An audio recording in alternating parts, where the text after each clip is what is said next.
Shalom Bapak Ibu, kekasih-kekasih Kristus dimanapun kita berada di rumah, dan kita masih dalam masa pandemik ini, dan pemerintah menganjurkan kita untuk beribadah secara online.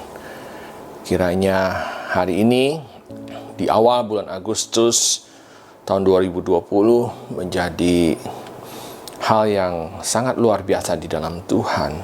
Sebelum kita memasuki ibadah kita akan mulai berdoa.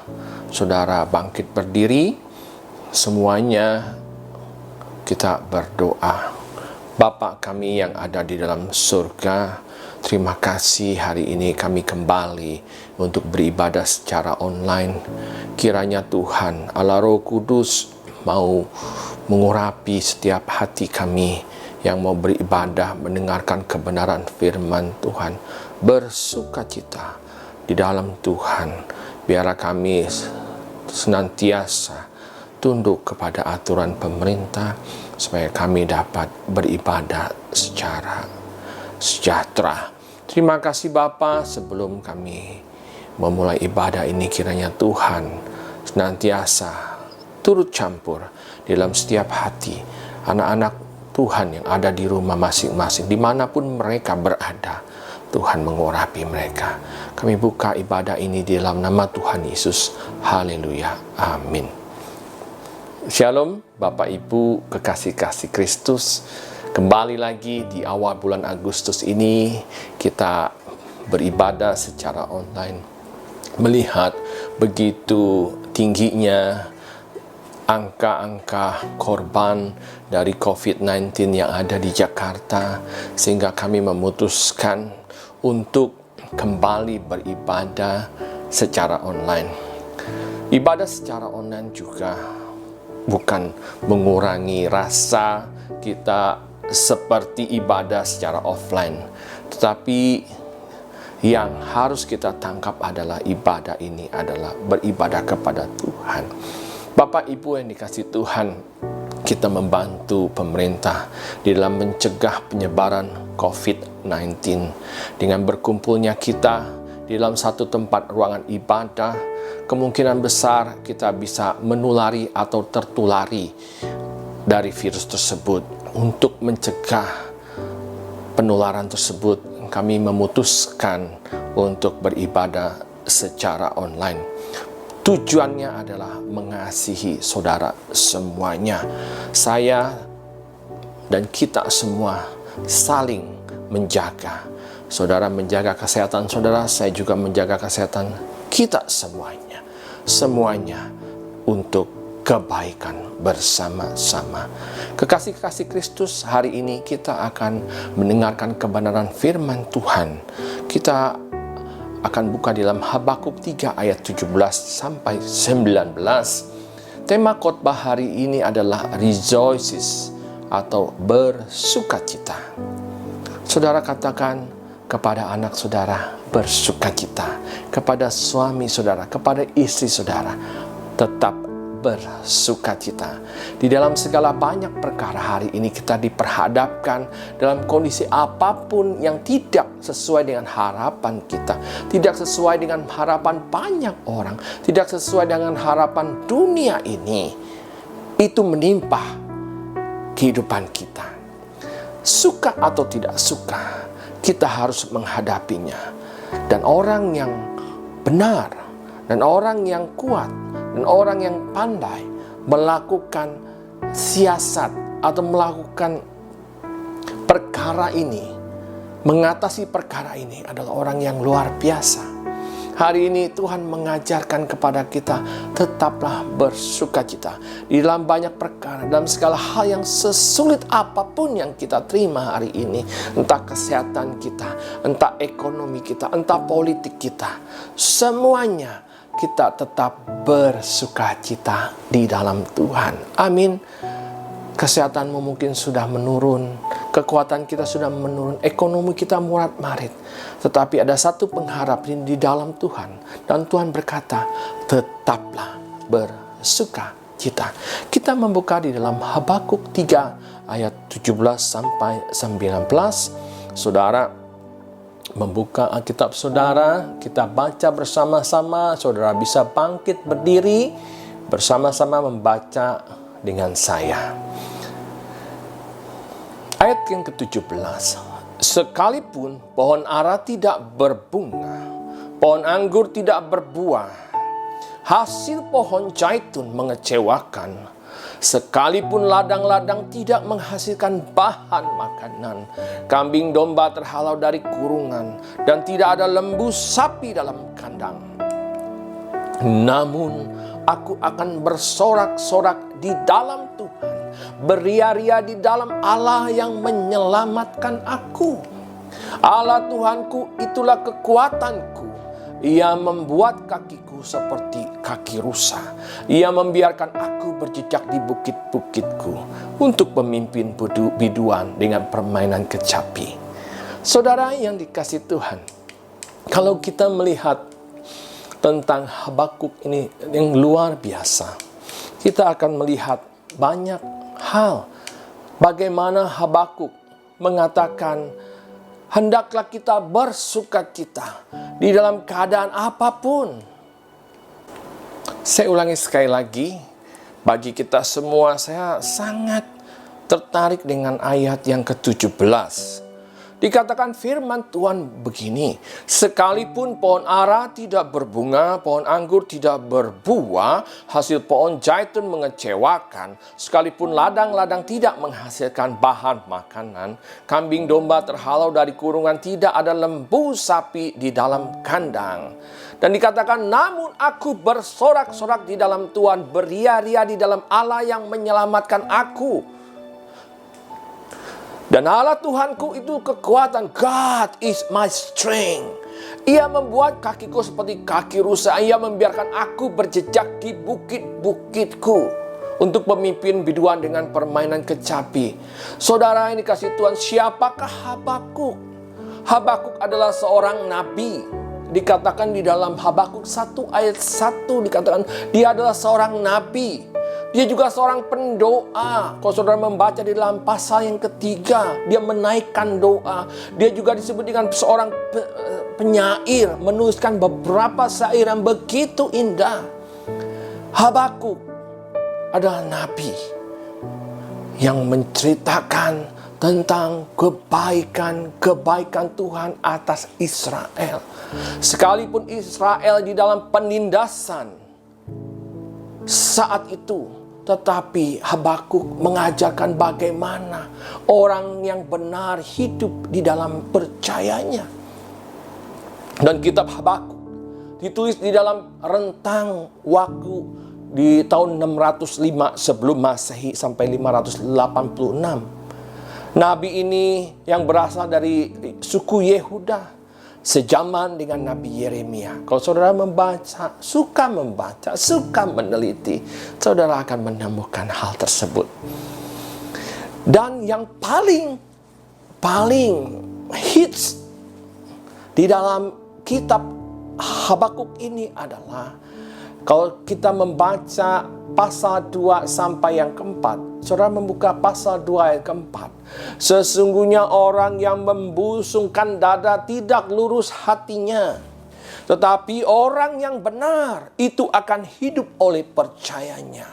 Perhatikan dan garis bawahi, saudara harus berkata, orang benar itu akan hidup oleh percayanya. Sekalipun hasil kita tidak memuaskan, sekalipun kondisi kesehatan kita tidak memuaskan, ekonomi kita tidak memuaskan, tidak jauh dari harapan, sekalipun planning kita gagal, tetapi orang benar harus bersikap yang pertama kali, dia harus percaya bahwa Tuhan mampu memulihkan keadaannya.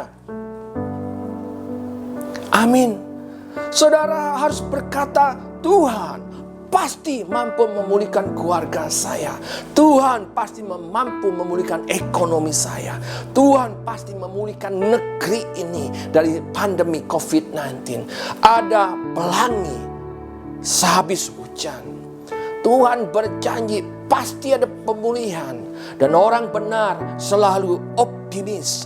Orang benar harus positive thinking. Dia tidak bersungut-sungut di dalam menghadapi segala perkara. Di dalam keadaan keluarganya yang morat-marit, dalam ekonomi yang morat-marit, dia tidak bersungut-sungut. Tetapi dia meletakkan kepercayaannya dan berkata, God is my strength. Tuhan adalah kekuatanku dan mazmurku. Dan orang benar selalu berkata, orang benar itu akan hidup oleh percaya. Percaya akan apa? Percaya akan ada pemulihan, percaya akan ada keajaiban, percaya kepada mujizat-mujizat yang Tuhan akan kerjakan di dalam hidup orang percaya, yaitu saya dan saudara, kita semua yang mendengarkan kebenaran firman Tuhan.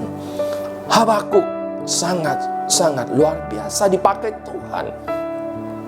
Dan ayat ini dikatakan orang yang benar itu akan hidup oleh percayanya. Itu dikutip oleh beberapa penulis di dalam perjanjian baru. Saudara yang dikasih Tuhan, kalau kita melihat hal ini, ayat tersebut dikatakan bahwa orang benar akan hidup oleh percayanya. Itu dikutip di dalam surat Roma 1 ayat 17. Orang benar akan hidup oleh iman. Paulus mengutip itu untuk jemaat di Roma dan juga jemaat di Galatia. Paulus mengutip hal itu, orang yang benar akan hidup oleh iman, di Galatia 3 ayat 11. Dan di Ibrani 10 ayat 38 dikatakan, dan orangku yang benar akan hidup oleh iman. Saudara dan saya adalah orang-orang yang benar, yang dibenarkan oleh darah Kristus. Sebab itu kita tidak berjalan dengan penglihatan kita, tetapi kita berjalan dengan iman kita. Yang di hadapan kita memang banyak kesusahan, ada banyak orang sakit, ada banyak orang di PHK, ada banyak orang-orang yang merasa susah hari ini. Kita hidup karena percaya Tuhan mampu memulihkan keadaan bangsa ini. Tuhan mampu memulihkan masyarakat ini.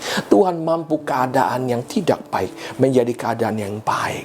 Tuhan mampu mengubah pandemik ini menjadi satu kejayaan yang besar bagi Indonesia. Dunia ditakuti oleh resesi. Di dalam kuartal pertama, kuartal kedua, negara-negara besar menjadi resesi, saudara yang dikasih Tuhan. Itu memang yang ada di hadapan kita, tetapi Tuhan mengajarkan kepada kita pandangan Alkitab, pandangan firman Tuhan terhadap keadaan ini, yaitu orang benar akan melihat keadaannya pasti dipulihkan keadaan ekonomi kita. Kita memandangnya ada Tuhan. God is my strength. Tuhan adalah kekuatanku. Dunia boleh mengatakan resesi, tetapi orang benar hidup oleh percayanya. Bagaimana kita hidup oleh percaya? Bekerja dengan sungguh-sungguh, bukan meratapi keadaan, tetapi kita bekerja dengan sungguh-sungguh, bergandengan tangan. Bagaimana membangun negeri ini, bagaimana membangun keluargamu, bagaimana memulihkan keadaanmu. Tuhan pasti memberikan hikmat kepada kita supaya kita benar-benar dipulihkan. Orang yang benar hidup oleh percayanya bukanlah orang yang pasif, tetapi orang yang aktif. Orang yang benar adalah orang yang bekerja dengan sungguh-sungguh dan tidak bersungut-sungut dan tidak maki-maki keadaan. Di mana Tuhan? Di mana Tuhan? Banyak orang bertanya, di mana Tuhan saat pandemi ini? Saudara yang dikasih Tuhan, kita belajar dari Habakuk ini. Kita akan melihat bagaimana keadaan negeri atau kerajaan Israel pada saat itu.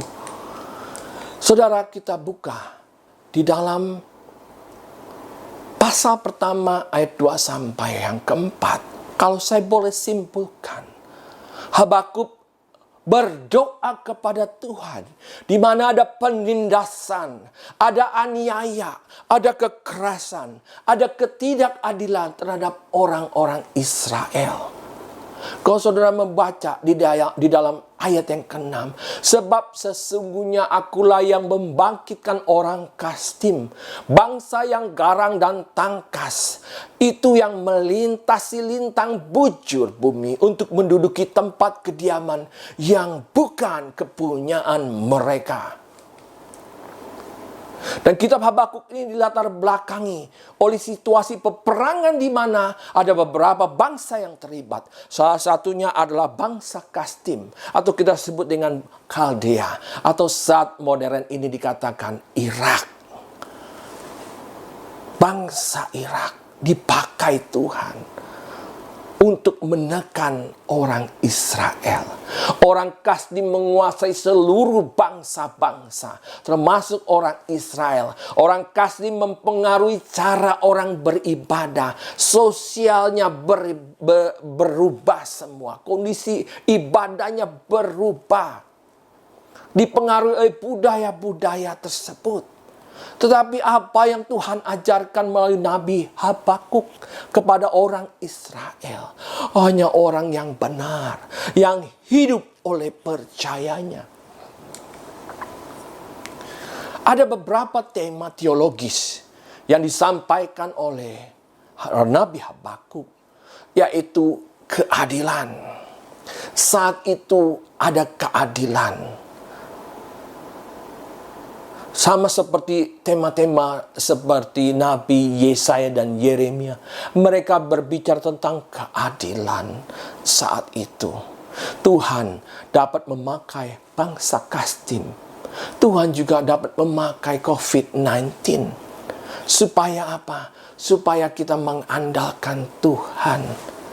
Tuhan memakai bangsa Kasdim untuk menekan orang Israel yang semakin hari semakin berat. Ekonomi mereka morat-marit. Kalau saudara membaca di ayat yang ke-17 tadi, di pasal 3 ayat 17, sekalipun pohon anggur tidak menghasilkan. Artinya saudara, saat ini pun kondisi kita tidak begitu keadaannya baik. Hasilnya tidak begitu baik. Di mana-mana kalau saya melihat ada perusahaan yang tutup, ada perusahaan yang bangkrut, ada pengurangan tenaga kerja, ada orang yang tidak mampu lagi membayar kredit. Semuanya digoncang-goncang Tuhan. Tapi Tuhan mengajarkan bagi saya dan saudara, orang yang senantiasa berharap kepada Tuhan. God is my strength. Tuhan adalah kekuatanku. Orang yang benar harus hidup di dalam sukacitanya Tuhan. Dunia mengajarkan, carilah penghiburan di luar sana. Banyak orang mencari penghiburan, sukacita. Di dalam kondisi yang saat begini malah mereka mencari cara lain untuk menghibur diri. Tetapi apa yang Alkitab ajarkan bagi saya dan saudara, bersukacitalah di dalam Tuhan. Kalau kita melihat ayat yang ke-19, dikatakan atau 18, namun aku bersorak-sorak di dalam Tuhan. Kondisi yang tidak bagus tersebut, kondisi keadaan orang Israel yang tidak baik tersebut, tetapi Tuhan mengajarkan melalui Nabi Habakuk, namun aku akan bersorak-sorak di dalam Tuhan dan beria-ria di dalam Allah yang menyelamatkan aku. Bukan yang terpenting apa yang engkau lihat, tetapi yang terpenting engkau dan saya sudah diselamatkan. Oleh sebab itu kita hendaknya bersorak-sorak di dalam Tuhan. Amin. Saudara yang dikasih Tuhan, ini sangat luar biasa. Dan Tuhan mengajar, Tuhan adalah kekuatanku. Bagaimana rasa sukacita itu mengalahkan keadaan yang tidak mengenakan. Bagaimana keadaan sukacita itu mengalahkan segalanya. Sukacita yang dari surga, sukacita yang dari Tuhan, yang mampu menguatkan hidup saya dan saudara. Saudara hidup dan saya hidup saat ini tegak berdiri. Itu karena sukacita. Karena sukacita kita ada di dalam Tuhan. Bukan dari dunia. Dunia menawarkan ada clubbing. Dunia menawarkan hal-hal untuk menghilangkan sesaat saja. Mereka menawarkan hiburan-hiburan. Tetapi orang yang benar hidup oleh percayanya. Dia senantiasa berdoa, berharap, dan bekerja. Amin. Saya harapkan kita semuanya tidak terpuruk di dalam keadaan apapun. Dunia mungkin dapat memporak-porandakan keadaan. Tetapi our soul atau jiwa kita, semangat kita yang ada di dalam Tuhan tidak mampu mengurangi rasa sukacita kita di dalam Tuhan. Bahkan kita dikatakan bersorak-sorak di dalam Tuhan dan beria-ria. Apakah itu disebut dengan orang gila? Tidak, saudara. Itu sesuai dengan apa yang Tuhan ajarkan. Bahkan dikatakan di dalam 1 Tesalonika 5 ayat 16 dikatakan, tetaplah bersukacita. Di dalam segala hal Tuhan ajarkan kepada kita, tetaplah bersukacita. Amin, saudara dikasih Tuhan. Saudara harus tetap semangat. Saya harus semangat. Kita semua di dalam Tuhan harus ada semangat. Dikatakan orang benar percaya bahwa di balik keadaan yang tidak mengenakan pasti ada satu harapan. Dan Alkitab itu mengajarkan untuk tidak bersungut-sungut. Saya ulangi sekali lagi, saudara. Di dalam Filipi 4 dikatakan ayat 4, bersukacitalah senantiasa di dalam Tuhan, bukan di dalam dunia. Sekali lagi kukatakan, bersukacitalah. Begitu pentingnya rahasia bersukacita di dalam Tuhan. Karena apa? Sukacita yang dibuat bukanlah dari dunia. Sukacita itu mengalir karena Roh Kudus ada dalam hidup saya dan saudara. Amin. Bersukacitalah senantiasa di dalam Tuhan. Sekali lagi kukatakan, bersukacitalah. Amin. Dan dikatakan 1 Tesalonika 5:16 juga katakan, bersukacitalah senantiasa. Amin. Kiranya Tuhan memberkati hari Minggu saudara. Tuhan memberkati. Amin. Kita akan masuk di dalam perjamuan kudus. Saudara sudah menerima roti dan anggur perjamuan yang telah dikirimkan di dalam rumah saudara. Sebelum kita masuk di dalam perjamuan kudus, kita berdoa. Bapa kami yang ada di surga, terima kasih kalau Engkau memberi kami kesempatan untuk menikmati berkat rohani, yaitu mendengarkan kebenaran firman Tuhan. Dan kami akan masuk di dalam perjamuan kudus. Kiranya Tuhan menyucikan hati dan pikiran kami, supaya kami dapat menerimanya dan mengerti maksud Tuhan, yaitu memberitakan kematian Tuhan Yesus di kayu salib. Terima kasih Bapa di surga, kuduskan kami semua dan layakan kami. Di dalam nama Tuhan Yesus, haleluya, amin. Mari kita bangkit berdiri. Saudara sudah menerima anggur ini.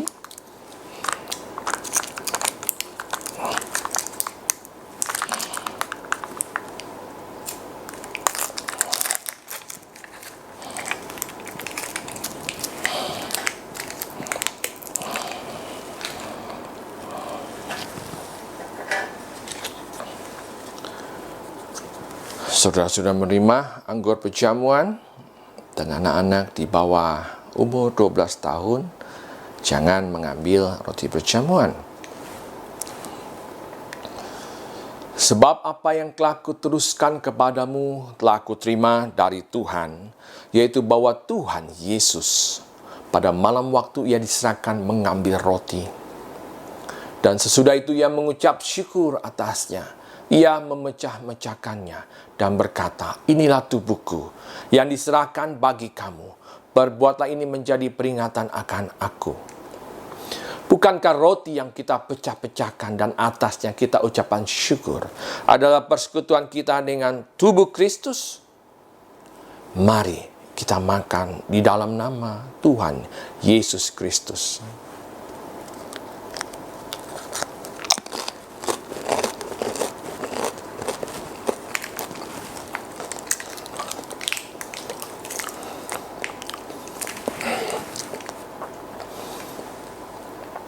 Demikian juga ia mengambil cawan sesudah makan, lalu berkata, cawan ini adalah perjanjian baru yang dimateraikan oleh darahku.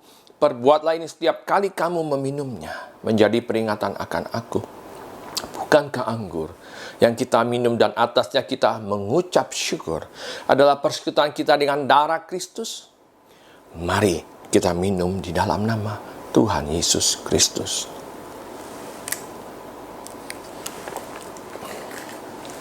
Saudara, ucapan syukur. Terima kasih Tuhan. Terima kasih Tuhan. Terima kasih ya Bapa di surga. Terima kasih ya Tuhan. Bapa, terima kasih. Kalau kami telah memakan dan minum sidangan dengan Tuhan di awal bulan Agustus ini, biarlah Tuhan mencurahkan berkat surgawi terhadap umat Tuhan yang mendengarkan firman-Mu, yang mendengarkan ibadah ini. Terima kasih ya Bapa di surga, biarlah kami boleh memberitakan Tuhan, kematian Tuhan di kayu salib. Terima kasih Bapa, di dalam nama Tuhan Yesus. Haleluya, amin.